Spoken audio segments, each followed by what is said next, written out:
우리 야고보서 5번째 주일 예배 말씀은 나의 모든 것은 하나님의 것입니다. 우리 모든 성도들이 인정되어지길 바랍니다. 나의 모든 것은 나 자신은 하나님의 것입니다. 오늘 추수감사절인데 오늘 말씀을 통해 모든 성도님들이 영혼의 풍성함을 든든하게 힘입어서 우리가 육신의 풍성함까지도 가득 채우게 되는 한 주 되시기 바랍니다. 서론으로 들어갑니다. 하나님 나라에서의 임대예요. 이게 무슨 말이냐면 이 야고보라는 사람이 야고보서를 쓰면서 그 안에 내용을 살펴보면 한 가지를 알 수 있어요. 뭐냐면 저와 여러분은 하나님 나라의 사업차 지구에 파견된 일꾼들이라는 거예요. 이 땅에 잠깐 파견와서 육신을 입고 있는 동안 일하고 또 영원한 하나님 나라로 우리가 죽음 이후에 들어갈 거예요. 그러니까 일을 하려면 쉼도 필요하고 스트레스 해소도 필요하죠. 그렇듯이 우리가 하나님 나라의 일을 하면서 내가 나의 즐거움도 챙기셔야 돼요. 그리고 나의 쉼도 챙기셔야 돼요. 그런데 절대 잊지 말아야 되는 건 여러분의 메인 잡은 지금 다니는 직장도 아니고 사업도 아니고 가장 메인으로 저와 여러분이 해야 되는 메인은 하나님 나라 일이에요. 그것 때문에 하나님께서 이 땅으로 여러분을 보내신 거예요. 그런 생각이 없는 사람은 오늘 야고보서의 말씀을 할 수 없습니다.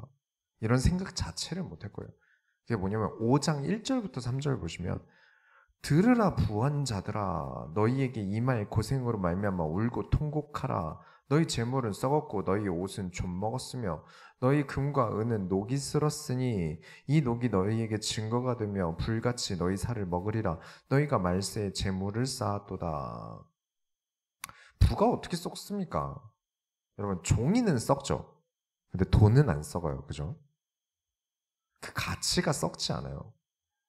옷이 좀 먹으려면 얼마나 오래 입어야겠습니까? 근데 부자가 옷이 썩는 게 문제 삼겠습니까? 또 사 입으면 되죠. 여러분 금이 녹습니까? 금은 녹슬지 않습니다. 때가 끼고 마음에 안 들면 녹여서 다시 만들면 돼요.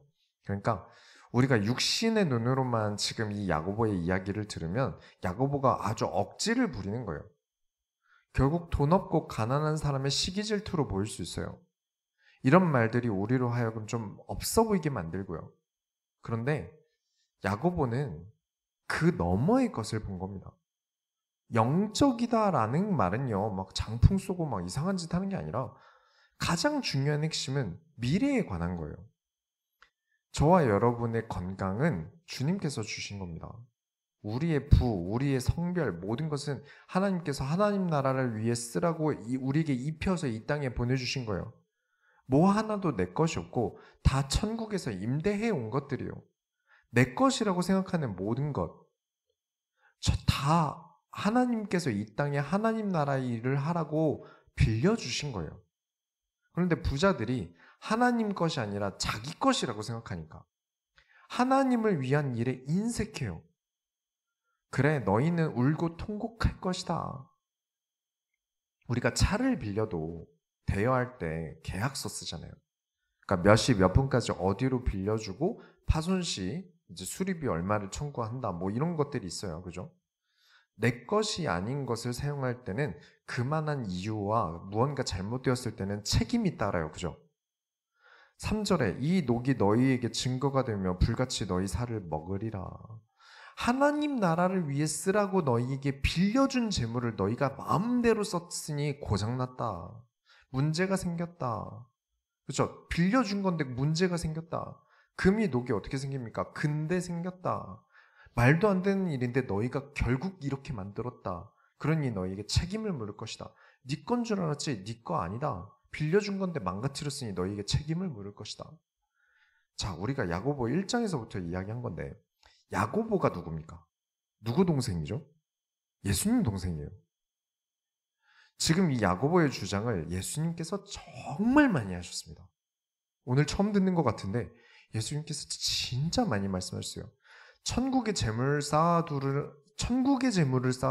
육신, 우리 이 땅에서의 재물 쌓지 말고 천국에 쌓아두라는 말씀을 하시고 주인이 달란트를 빌려줬는데 이 달란트를 어떻게 썼는지 예시도 드시고 밭을 주인이 빌려줬는데 종들이 그 밭을 어떻게 했더라 등등 정말 천국 경영에 대해서 설명하신 게 하나님이라는 주인께서 우리에게 전부 빌려주셨다는 설명이에요. 다 하나님께서 너에게 빌려주신 거다. 니네 거 아니다. 라고 설명하신 거예요. 이 빌려주신 것으로 너희가 하나님 나라의 사업을 잘 해내서 천국의 보상을 받으라는 말을 예수님께서 예를 정말 많이 드셨어요. 그러니 친동생 입장에서는 귀에 못이 박히도록 들었을 거 아닙니까? 그래서 너무 잘 아는 거죠. 예수님은 알아듣게 말씀하시려고 예시를 들었을 뿐이고 야고보는 그 예시를 노골적으로 그냥 강하게 단도직입적으로 얘기했을 뿐이에요. 내가 열심히 일해서 부자가 된 건데요. 내가 잘해서 생긴 건데요. 내가 부자인 건 다 우리 부모님이 벌어서 준 건데요. 그 모든 게 많이 벌어서 하나님 나라의 일을 하라고 이 육신을 임대해 주신 거예요. 그거 다 그렇게 빌려 주신 거예요. 다 주님의 것입니다. 내 것이 없어요. 내 손과 발, 심장 모두 임대예요. 그래서 하나님 자녀는 건강관리 굉장히 잘해야 됩니다. 식단관리, 운동해야 되는 이유가 이게 내 몸이 아니에요. 임대한 몸이에요. 그래서 하나님께서 계속 나를 잘 쓰실 수 있도록 내가 하나님 나라의 일에 계속 쓰임받을 수 있도록 잘 갈고 닦아놔야 돼요.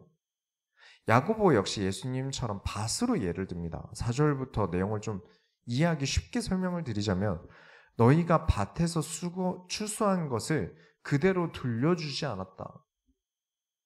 내 이웃에게 돌아갈 몫으로 하나님께서 나에게 빌려주신 것을 다 내 거야 하면서 하나님께서 필요한 쓰시는데 쓰여지지 않았다. 이웃에게 주지 않았다. 하나님께서 교회에 주라고 주신 것을 나 먹고 살 것도 없다고 교회에 주지 않았다.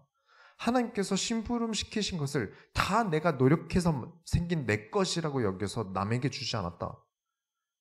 5절 보시면 너희가 땅에서 사치하고 방종하여 살육의 날에 너희 마음을 살찌게 하였도다.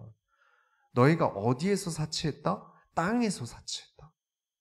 어디를 살찌게 했다? 마음을 살찌게 했다.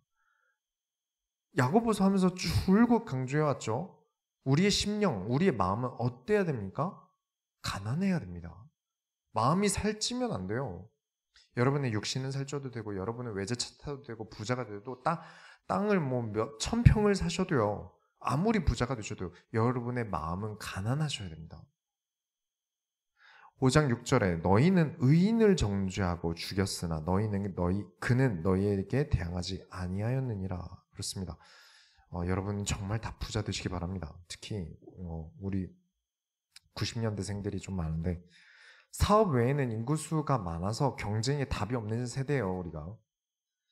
그래서 우리는 대학 간다고 정말 치열하게 경쟁해서 뭐 겨울 인서울 겨우 해도 수도권 겨우 가도 인구수 절벽인 세대 입장에서 나중에 결국 지잡게 됩니다. 그러니 여러분은 다 부자가 되셔야 돼요. 그런데 부자가 되기 전에 우리가 이 야고보서에서 말하는 부자는 되지 말아야 됩니다. 여러분이 1000억을 벌든 100억을 벌든 여러분의 자산은 전부 하나님께서 대여해 주신 겁니다. 내 거 아니다라는 가난한 마인드가 있으셔야 돼요. 다 하나님 것이다.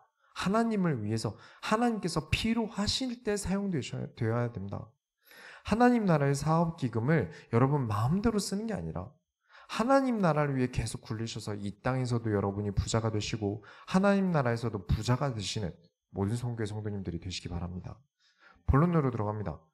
너희 중에 고난당하는 자가 있느냐?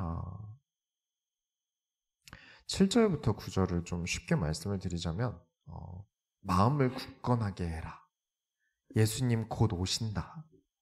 우리는 결국 곧 예수님 만나게 될 것이다. 예수님께서 재림을 빨리 하시든 우리가 죽음 뒤에 만나든 예수님은 결국 금방 뵌다. 그렇죠? 잠깐이에요. 이 땅에서의 삶은. 그러니 우리는 이 땅에서 주의 일 하기도 바빠야지 형제를 해치고 원망하고 그럴 시간 없다. 10절에 형제들아 주의 이름으로 말한 선지자들을 고난과 오래 참음의 본으로 삼으라. 저와 여러분이 이제 오후 예배는 선지서 계속 보고 있잖아요. 그죠?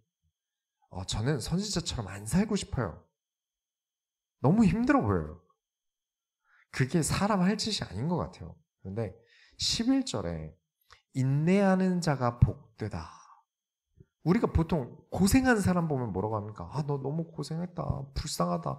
아유, 너 네 인생 짠하다. 이래야 되는데 복이 있다. 인내하는 자는 복 받았다. 왜일까요? 천국 사업을 하는 입장에서는 이게 복이에요. 왜냐? 어려운 일이 생긴 것은 예수님께서 예뻐하실 기회가 생긴 거예요. 여러분의 삶에 어려운 일이 있으십니까? 이때야말로 하나님께 점수 딸 기회예요.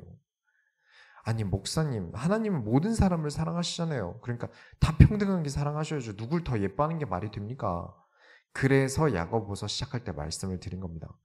다 평등합니다. 모두에게 다 예수 그리스도를 구원의 길로 주셨어요. 십자가에 모습 못 박으셨어요. 그러나 수고한 자에게 상급이 없다? 그건 불공평한 겁니다. 더 노력하는 자에게, 더 수고한 자에게 상급이 없다? 그건 불공평한 거예요. 구원은 누구나 다 믿음으로 공평하게 받습니다. 그러나 더 수고하고 애쓴 자에게 상급이 없다는 건 말도 안 되는 거예요. 만약 다 평등하다고 하나님 나라를 위해 애쓴 선지자들에게 아무것도 돌아가지 않는다면, 그들에게 하나님께서 칭찬하지 않으신다면 그건 하나님께서는 불공평한 하나님이 되시는 거예요. 불의의 하나님이 되시는 거죠. 12절에 내 형제들아 무엇보다도 맹세하지 말지니 하늘로나 땅으로나 아무 다른 것으로도 맹세하지 말고 오직 너희가 그렇다고 생각하는 것은 그렇다 하고 아니라고 생각하는 것은 아니라 하여 정죄받음을 면하라. 말이 좀 어렵죠. 이게 무슨 얘기일까요? 아주 쉽게 말씀드리겠습니다. 아닌 건 아닌 겁니다. 분위기가 어떻고 뭐 상황이 어떻고 상관없습니다. 아닌 건 아닌 겁니다. 철저하셔야 돼요. 야고보서는 특징이 그렇죠. 교회는 누구나 올 수 있어요. 동성애자도 올 수 있고요. 깡패도 올 수 있고요. 성매매 업소에서 일하는 사람도 올 수 있어요. 누구나 예배드릴 권리 있습니다. 그러나 안 되는 건 또 안 되는 거예요. 예배 드릴 수 있다와 동성애 해도 된다는 다른 얘기인 겁니다. 깡패짓 해도 된다. 그래도 괜찮다 말하는 건 안 되는 겁니다. 그럼 자꾸 분위기가 그렇게 간다고. 분위기가 자꾸 그렇다고 해서 아, 그래도 되지. 괜찮아. 은혜야. 내 머리로는 이건 아니다 싶은데 분위기가 자꾸 그렇게 몰려가면 아, 그래 괜찮아. 라고 말하지 말라는 거예요. 앞으로도 분위기는 점차적으로 계속 이상하게 될 거예요. 제가 보수적인 사람이 아닙니다. 얼마든지 다 양보해 줄 수 있는데 성경만큼은 우리가 진리만큼은 양보하지 말아야 되잖아요. 교회는 헌금 내면 안 된대요. 분위기가 점점 그렇게 가요.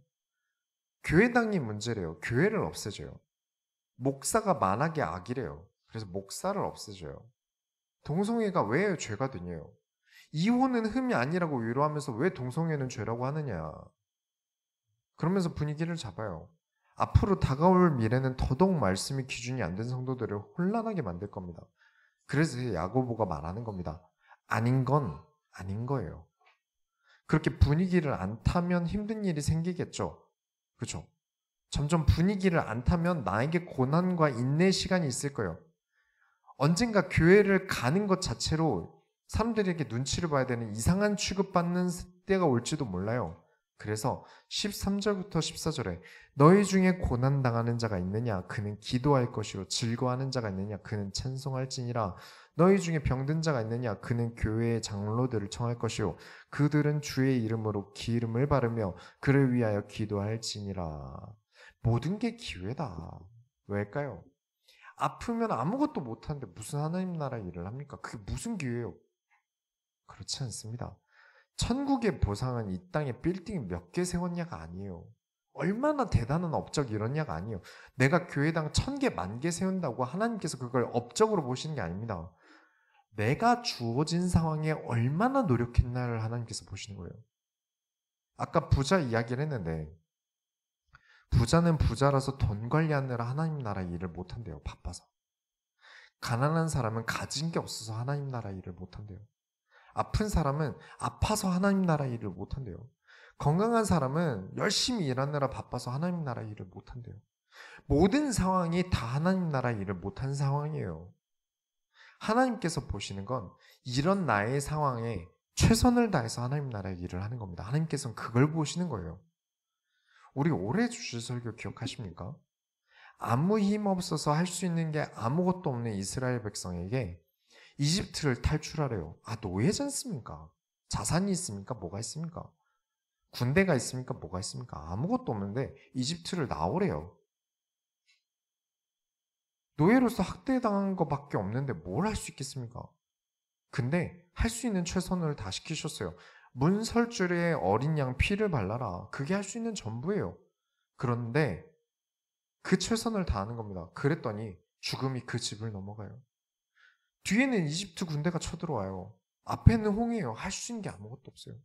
무기를 가져왔겠습니까? 모르겠습니까? 그런 상황에 기껏 할 수 있는 게 지팡이로 홍해를 내려치는 게 전부예요. 그게 전부예요. 그런데 홍해가 갈라집니다. 하나님은 내게 임대해 주신 것으로 내가 최선을 다하는 걸 보는 거예요. 내가 할 수 있는 마지막까지 하는 걸 보시는 거예요. 나는 왜 이런 집에서 태어나서 그 집에서 하나님 나라 일을 최선을 다하는 걸 보십니다. 나는 왜 이런 외모로 태어나서 그 외모로 하나님 나라 일을 최선을 다하는 걸 보십니다. 나는 왜 가난해서 그 가난함에도 하나님 나라의 일을 하는 것을 보고 기뻐하십니다. 신천지가 예전처럼 교인들 도둑질을 못해요. 이제 법에 걸리거든요. 그래서 요즘 하는 전략이 뭐냐면 신천지에서 그런 어떤 작은 교회들 있잖아요. 작은 개척교회들이랑 협약을 맺어요. 작은 교회에 사람이 없어서 다른 교회처럼 찬양 못 하잖아요. 그죠? 사람이 없으니까 뭐 악기를 다룰 수 있는 사람이 있겠습니까? 뭐가 있겠습니까?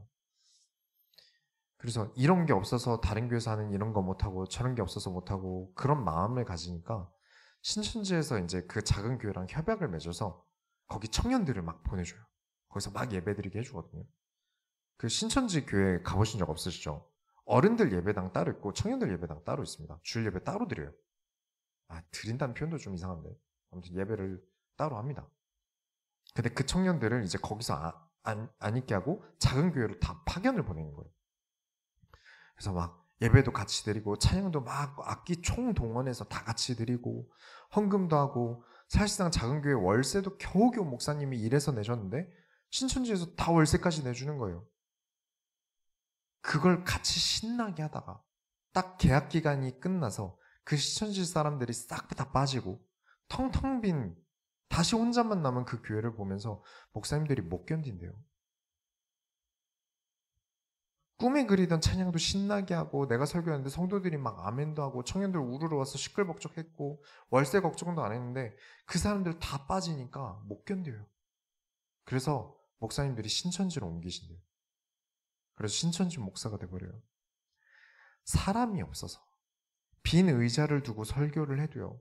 하나님 말씀 전하는데 최선을 다해야죠. 내게 주어진 게 이거니까. 악기 다룰 사람이 없어서 내가 박수밖에 칠 수 없다 하더라도 내가 하나님께 드릴 수 있는 두 손이 있음이 얼마나 감사한 일입니까?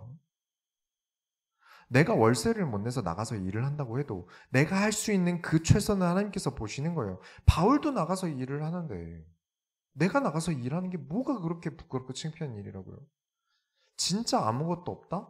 진짜 아무것도 없다? 건물도 없다? 아무것도 없다? 아니에요. 아무것도 없어도 우리 기도할 수 있잖아요. 내가 할 수 있는 최선이 그거라도 내가 기도할 수 있잖아요. 15절부터 16절에 믿음의 기도는 병든 자를 구원하리니 주께서 그를 일으키시리라. 혹시 죄를 범하였을지라도 사하심을 받으리라. 그러므로 너희 죄를 서로 고백하며 병이 낫기를 위하여 서로 기도하라. 의인의 간구는 역사하는 힘이 큼이라. 몸만 아픈 게 아닙니다. 우리는 마음의 병든 자가 될 수 있어요. 상황이 병든 상황이 될 수 있어요. 아무것도 못할 것 같죠? 아니요. 기도하라. 우린 기도할 수 있어요. 그거라도 할 수 있지 않습니까? 근데 그게 기도에 그거라도라는 표현이 맞습니까? 아니지 않습니까? 얼마나 큰 걸 우리에게 주신 겁니까? 우리가 하나님을 아버지라고 말하며 예수 이름으로 기도할 수 있어요. 얼마나 큰 걸 주셨습니까? 서로 기도하라. 의인의 간구는 역사하는 힘이 큼이라. 아멘.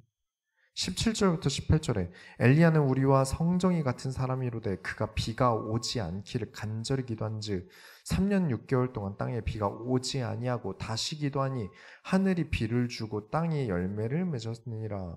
아무것도 없어도 내가 지금 아무것도 기댈 수 없는 상황이라도 기도만으로도 얼마나 큰 역사들이 일어났습니까? 결론을 내리겠습니다. 야고보서 전체를 좀 정리해 볼게요. 여러분 일꾼이 되시기 바랍니다. 19절부터 20절에 내 형제들아 너희 중에 미혹되어 진리를 떠난 자를 누가 돌아서게 하면 너희가 알 것은 죄인을 미혹된 길에서 돌아서게 하는 자가 그의 영혼을 사망에서 구원할 것이며 허다한 죄를 덮을 것임이라. 사실 내년도 주제설교의 가장 중요한 핵심인데 하나님 나라의 일에 가장 정점을 찍는 것은 영혼 구원이에요. 여러분이 가장 잘한 일이 무엇이라고 말씀드렸죠? 야고보서 하면서. 여러분 뭘 제일 잘하셨다고요? 천국 가서 제일 칭찬드릴 거. 예수 믿으신 겁니다. 내가 심판대회 위해서 내가 지금까지 잘한 게 아무것도 없어도 너 예수 믿었네? 그래, 천국은 통과. 얼마나 잘한 일입니까? 다 잘했는데 예수 안 믿었네? 하면 끝나는 거예요.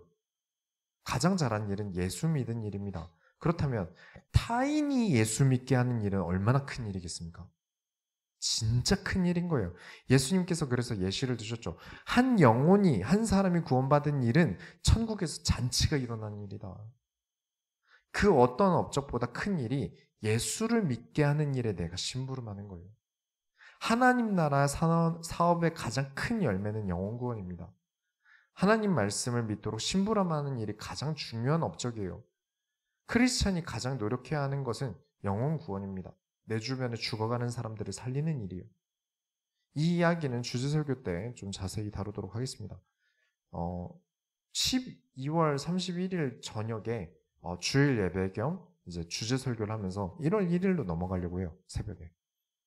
그래서 찬양이 필요하신 분들 다 성도분들과 함께 다 헌신할 거예요. 집까지 다 바라다 드릴 거니까 우리가 여기서 우리 교회에서 같이 새해를 맞이했으면 좋겠습니다. 야고보는 예수님을 그 어떤 제자들보다 예수님에 대한 그 어떤 제자들보다 많은 기억을 가지고 있는 사람이에요.